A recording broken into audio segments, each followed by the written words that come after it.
ایک मसले के अंदर 20-20 अइम्मा के अक़वाल मौजूद हैं। कोई कहता है यूं करो, ये है मेरे सामने, अक्सर मिसाल में देता हूं। 4 अइम्मा है, चारों इमामों का मसलक मुख्तलिफ। एक कहता है हलाल है, दूसरा कहता है हराम है, कितना फर्क है। तीसरा कहता है मकरूह है, चौथा कहता है मुबाह है। जमीन और आसमान का फर्क है या कि नहीं।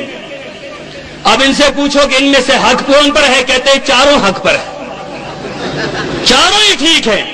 मैं बड़ा हैरान होता हूं इस बात से, जो ये बात कह देते हैं चारों ठीक है, हालांकि चारों को ये मानते नहीं, मानते एक को मानते हैं।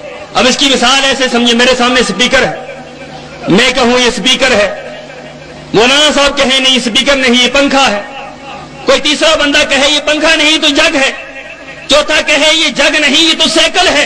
अब फैसला करवाएं मौलाना करम शाकिर साहब से, आप बताएं जी कौन ठीक है। ये कहें चारों ही ठीक हैं, आप कहेंगे मौली साहब को कुछ मामला खराब है।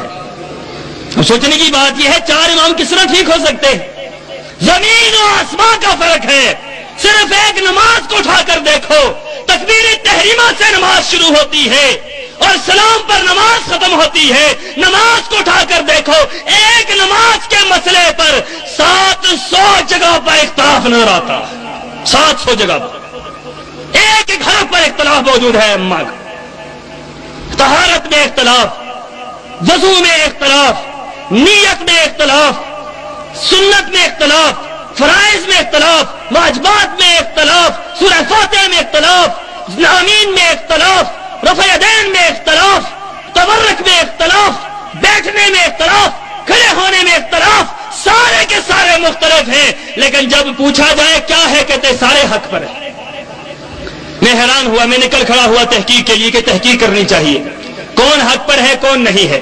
और खुदा की कसम है, मैं ये बात आपसे कह दूं कि जो शख्स न्यूट्रल ज़हन करके साफ जहन रखकर जो तहकीक के लिए निकलता है, मेरा ईमान है कि उसकी मंजिल अहले हदीस पर आकर रुक जाती है, वो अहले हदीस बन जाता है।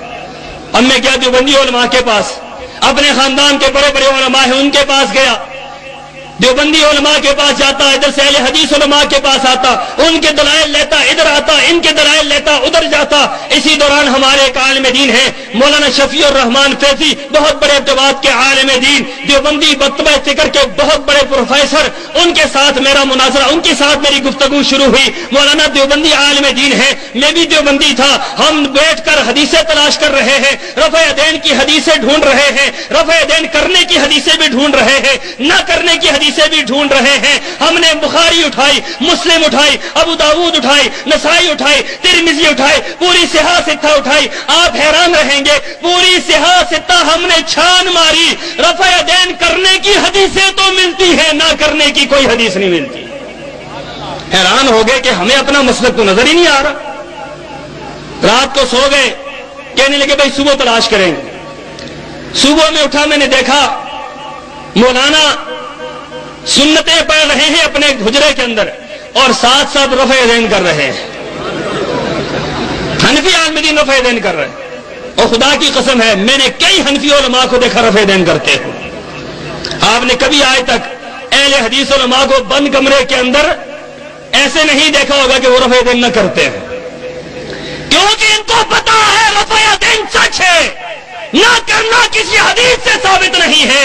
उनको पता है करना सच है, ना करना किसी हदीस से साबित नहीं है, तब वो अपनी जगह पर कर लेते हैं।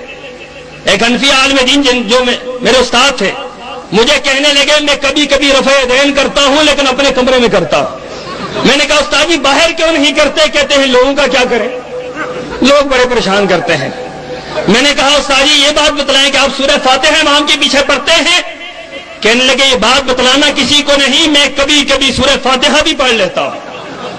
मैंने कहा हजरत वो कैसे? कहते इस वजह से कि अगर कल अल्लाह ने कह दिया तुम्हारी कोई नमाज कबूल नहीं है, सूरह फातिहा नहीं पढ़ी, मैं कहूंगा अल्लाह ये चंद ही नमाजें कबूल कर ले जो सूरह फातिहा के साथ हुई। खुदा की कसम उनको भी यकीन है इस बात का, यकीन है उनको इस बात का कि कायनात के अंदर सबसे सच्चा मसलक अहले हदीस का मसलक है, उनको यकीन है इस बात पर। और मैंने देखा